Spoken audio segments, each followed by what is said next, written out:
কি প্লিজ ভাই মারে কইস না ভাই প্লিজ ভাই তুই এটা রাখ ভাই মারে কইস না প্লিজ আজকের মতো ধরে ছেড়ে দিলাম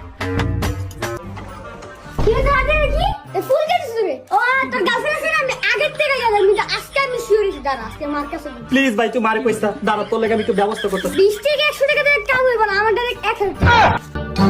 হ্যাঁ বাবু কি করো কি কি চলতেছে এখানে কালকে রাতে যে তুই রাত 1টা বাজে বাসায় এসেছিস এর কিন্তু আমি টের পাইছি ভাই তুই আমার জীবন নিয়ে কি শুরু করছস প্লিজ ভাই তুই এই কথা কারণে কইস না প্লিজ তোর এই গাড়ি আর বাইক এগুলো সব আজকে থেকে আমার এগুলো কথা তুই ভুলে আজ যদি তুই এগুলো আবদার করস তাহলে মার কাছে সব আমি ফাঁস করে দেব মা কেসে তোমার ছোট পোলাই জীবন চুরি করা শুরু করছে আমার ছোট বলে কি করছে? মা দেখো কার গাড়ি চুরি করে লইছে মা কি রে এই আর মানি ব্যাগ দেখো মা আরে মার দাও মা আরো চোর হয়ে গেছে মা